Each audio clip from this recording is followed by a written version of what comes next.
Good evening, freedom lovers. Thanks for tuning in to Real America. My name is Joe Bob. I'm filling in for Dan Ball for the rest of the week. Dan is at home resting and recovering from a medical procedure, but don't worry, he's fine. He'll be back on Monday. And in case this is your first time joining us, yes, Joe Bob. One grandpa was Joe, the other one was Bob, and my parents decided to combine them, but we won't dwell on that. Tonight, we wanted to start off with the surprise news this morning. The WNBA star Brittany Griner is on her way home from being released from Russia. Griner has been detained for months after being caught with marijuana-based hashish oil, which is illegal in Russia. Let's take a listen to some of the shocking announcement from the White House.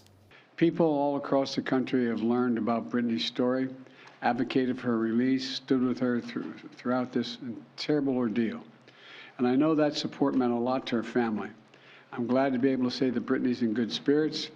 She's relieved to finally be heading home, and the fact remains that she's lost months of her life, experienced a needless trauma, and she deserves space, privacy, and time with her loved ones to recover and heal.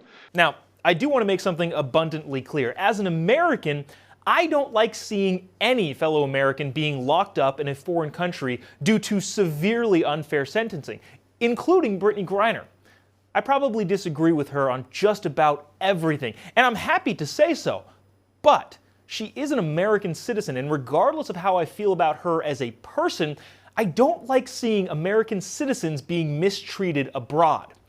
Having said that, the conditions under which Brittany Griner was released are definitely a cause for some conversation. One of the problems that many people have with the trade is that it would seem a lot of people have forgotten about another man also in Russian captivity, Paul Whelan. And I think we need to be reminded about him before we give too much praise to the administration for Brittany Griner's release. A former U.S. Marine, Whelan has been detained on false charges of espionage since 2018. This man defended our country, was wrongfully detained, and has been stuck in Russia 4 years already on false charges. It seems fascinating where the administration and the media's priorities seem to lie nowadays. Before we talk about the actual trade deal itself, which has its problems, that sent the merchant of death back to Vladimir Putin, I want you to all see that Joe Biden himself is trying to stave off inevitable backlash that he himself has caused from bringing home a WNBA star instead of an American hero. We've not forgotten about Paul Whelan, who's been unjustly detained in Russia for years. This was not a choice of which American to bring home. We brought home Trevor Reed when we had a chance early this year. Sadly, for totally illegitimate reasons, Russia is treating Paul's case differently than Brittany's. And while we have not yet succeeded in securing Paul's release, we are not giving up. We will never give up. Sounds like even they're aware and a bit worried about how this all looks, doesn't it? And all of this is before we look at the actual trade. The man that we gave back to Russia in exchange for Brittany Griner is a convicted arms dealer. Victor Bout, the Russian citizen operating in America, has been serving 25 years in federal prison since 2011, but Biden authorized his release in return for Griner. Bout sold weapons to bad actors around the world and almost certainly facilitated the exchange of weapons that would go on to attack and kill American soldiers. Bout was once a Russian military operative during the time of the Soviet Union. However, during its collapse in the early 90s, made billions by transporting and selling weapons in conflict zones around the world. Multiple international law enforcement agencies tried to catch him, but he was able to evade them for years, earning him the nickname of Sanctions Buster, which is much less aggressive than his other nickname, the Merchant of Death. So this man, who actively aided enemies of Americans in multiple conflicts and likely contributed to the deaths of thousands of American soldiers, is being released in exchange for an America hater who can dribble a basketball pretty well. We gave up the merchant of death in exchange for the broker of woke. Awesome. Meanwhile, an American soldier, we're just going to leave him behind. In my opinion, as much as devastating as it would have been for Brittany Griner's family to see what happened to her in Russia, it seems like the U.S. should have dealt for both. Does that seem like as ridiculous as of a circumstance?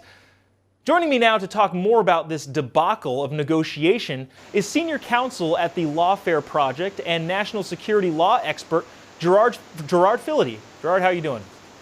I'm well, thank you. Thank you for having me.